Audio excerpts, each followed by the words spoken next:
Hey y'all, it's Allie. Welcome to my video number 2. Yes, it is the same day. Yes, I'm wearing the same shirt. I figured I would just make another video while I'm on the train to making videos. I wanted to make my second video focusing on my elective mastectomy with my reconstruction, just because I mentioned in my first video that I didn't find a whole lot of videos or information in general about women who are going through this, and I kind of wish there was more out there. So I'm just going to do like a series, because I feel like if I talk about everything in one video, it's going to end up being like over an hour long, and I don't know, it just doesn't seem appealing to me. So I'm going to start off by saying that I am BRCA2 positive, and I'm going to actually read on my tablet from a website so I can make sure that I say it right. And this is from www.cancer.org. So it is a reliable source. It's not something bunk. So you can be BRCA1 or BRCA2 positive. I am BRCA2 positive, but it's saying what is it? So BRCA1 or 2 are genes that produce proteins that help damage, BRCA1 and BRCA2 are genes that produce proteins that help repair damaged DNA. Everybody has 2 copies of each of these genes. 1 copy inherited from each parent. BRCA1, BRCA2 are sometimes called the tumor suppressing genes because they have certain changes called harmful or variants cancer can develop. And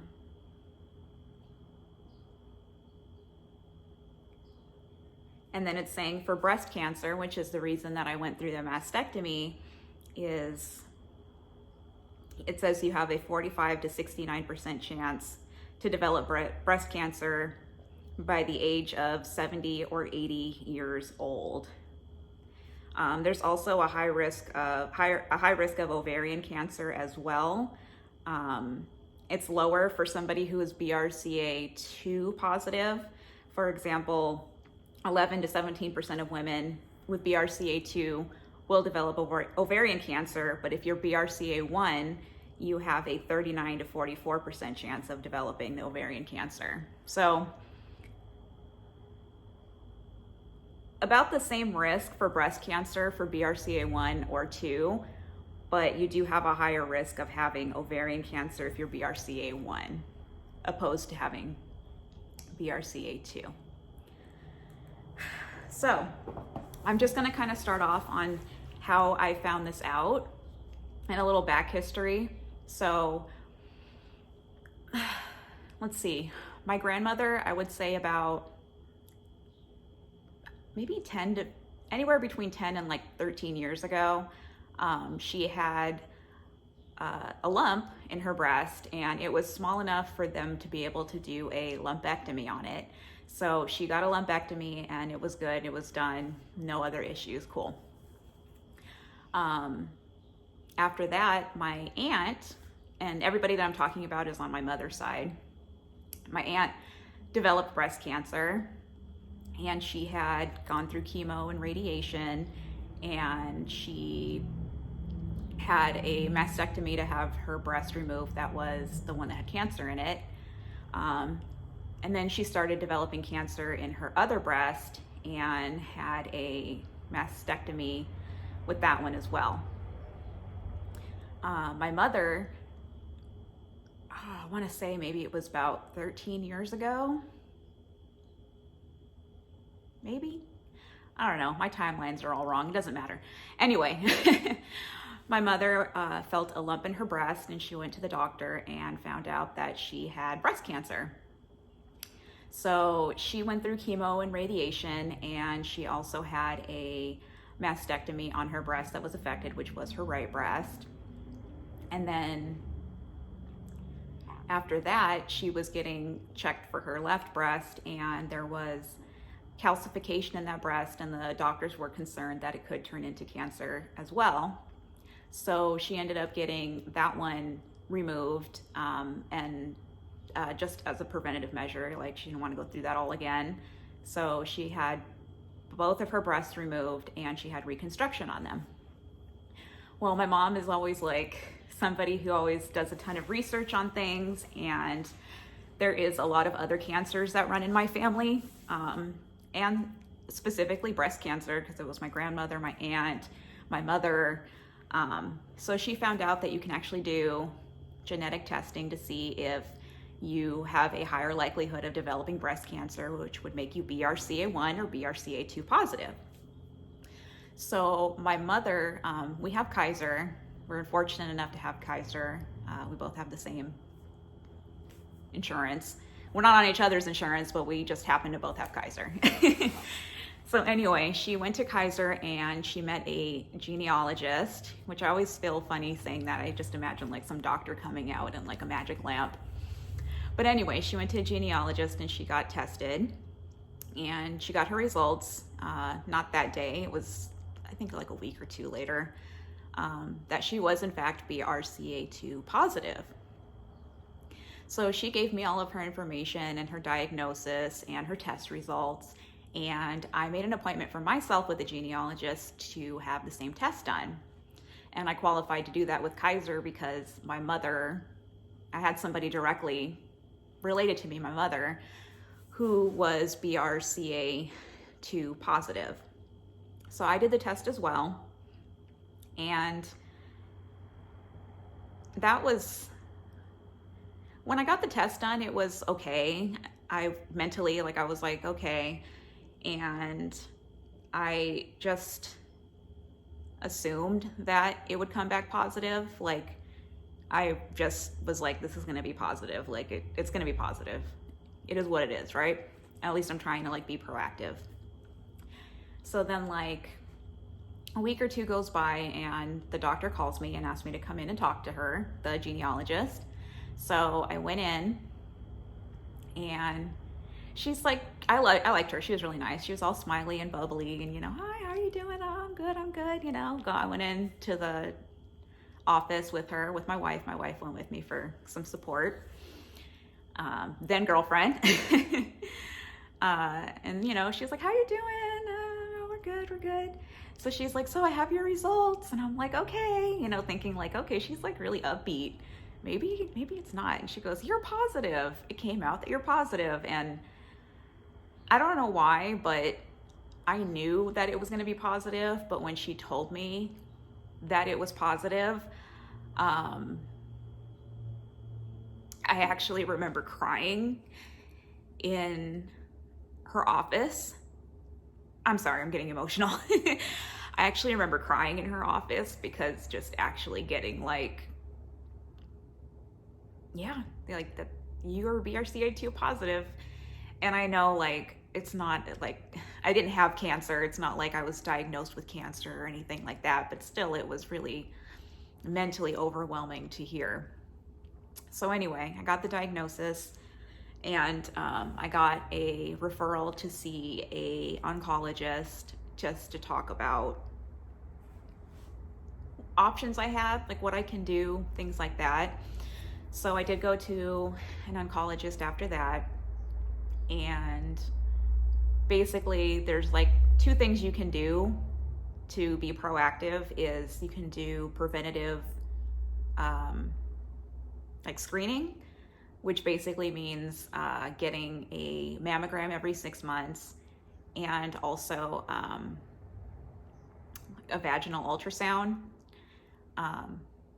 Or you can do a preventative surgery, which would be a mastectomy, and if you choose a, I'm blanking out, hysterectomy, because that gene affects the breasts and it also affects ovarian cancer, like the possibilities of developing it. So I met with him and we went over that.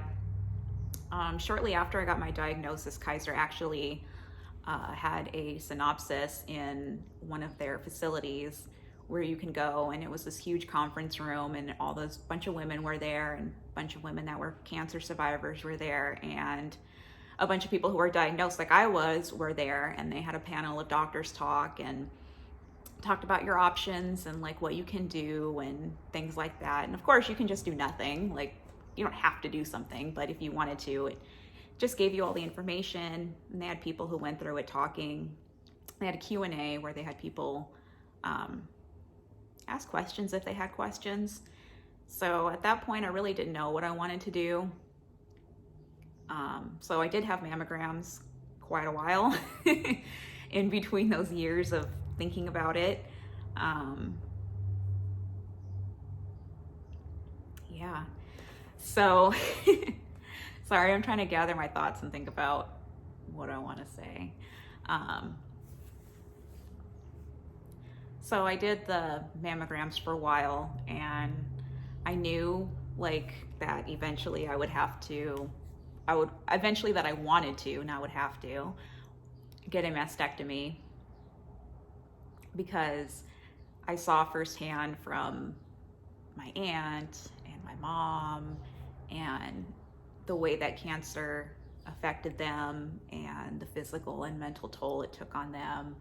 And I didn't want that for myself, and I didn't want my family to have to deal with that either. So I knew that I wanted to get a mastectomy. I just wasn't really ready for it. So like I said in another video in 2018, I did have gastric sleeve surgery. I was severely overweight, and I knew I wanted to get the mastectomy, and I knew I wanted to have reconstruction, and I wanted to have a result at the end that I would be happy with living with. And I knew at the weight I was, and I even talked to a plastic surgeon about it, and they kind of agreed that's like the way it looks after, if you want it to look, you know, cosmetically better, you know, maybe lose a little bit of weight and come back. He was willing to do it regardless, but, you know, just advising me. So I did have gastric sleeve surgery. I did have it for a number of reasons, but one of them was mainly being to be able to have the mastectomy and the results that I'd be comfortable with living with.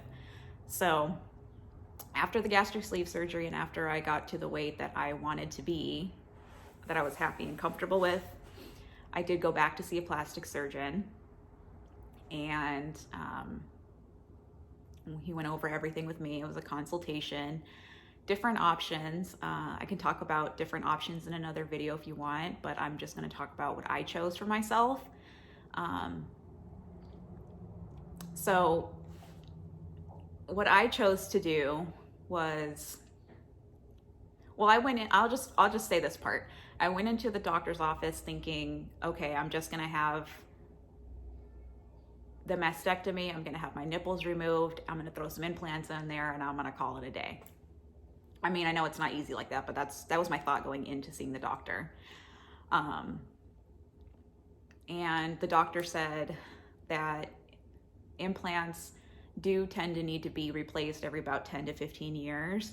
And I'm only 34. So the thought of having to get future surgeries just to like swap them out and put new ones in just wasn't something I wanted to do.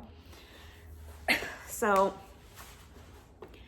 what we came up with for me was it was two phases of surgery with some work in the middle. So what I ended up doing was having a mastectomy for the first round. So basically he took all the fat and all the inner workings of the breast out. And I also chose to have my nipples removed because you can choose to leave the nipple, but you can also develop cancer in your nipple. So I figured if I'm going through all this, I might as well just take it out, you know?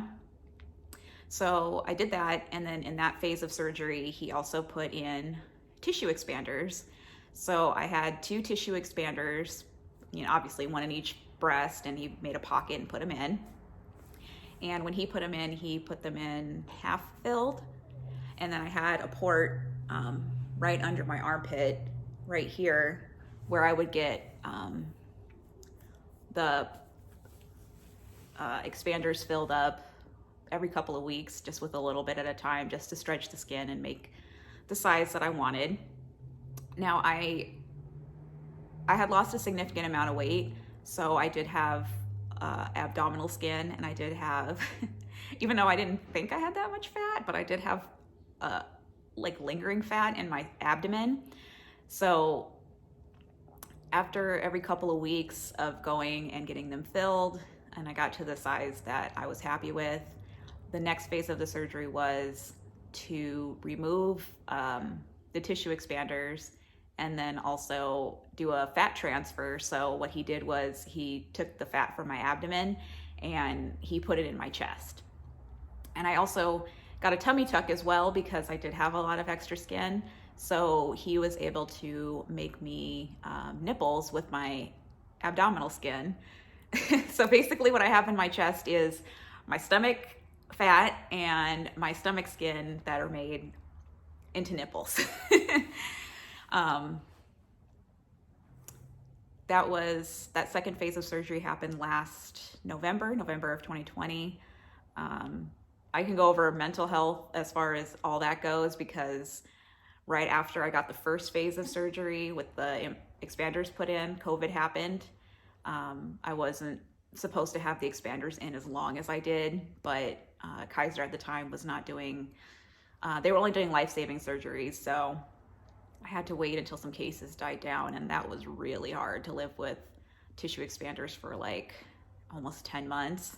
They're not comfortable. But yeah, that's where I'm at right now.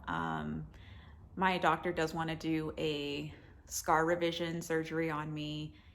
He said in May, but it really just depends on what's going on with COVID. But basically just to fix some of the scarring around my nipples that he made, and then also some scarring around my breast. I'm kind of fine with it. I can take it or leave it, but if he wants to do it and stuff like that, you know, might as well. There's a lot more in detail in between phases and feelings and emotions and the procedure and the healing and all that other stuff, but I've already been rambling on for 17 minutes, so I think I'm just going to end this video here. And then also, I haven't had it yet, but something that I am probably going to be having in the near future is going to be a hysterectomy, just to lessen the chance of having cancer. My mom actually had a hysterectomy electively after she was diagnosed, and they did test the tissue they removed, and it did have precancerous cells in it. So I'm not ready yet, I'm not there yet, but eventually hysterectomy will be coming. But anyway, I am done rambling, and I'll do more parts because there's a lot more to talk about than what I had already shared with you guys. But anyway, thank you so much for listening to me ramble on. I hope this video may have helped somebody. I'm sure my other videos would be a little bit more helpful for everybody, but that's my story. Thank you so much. Bye, guys.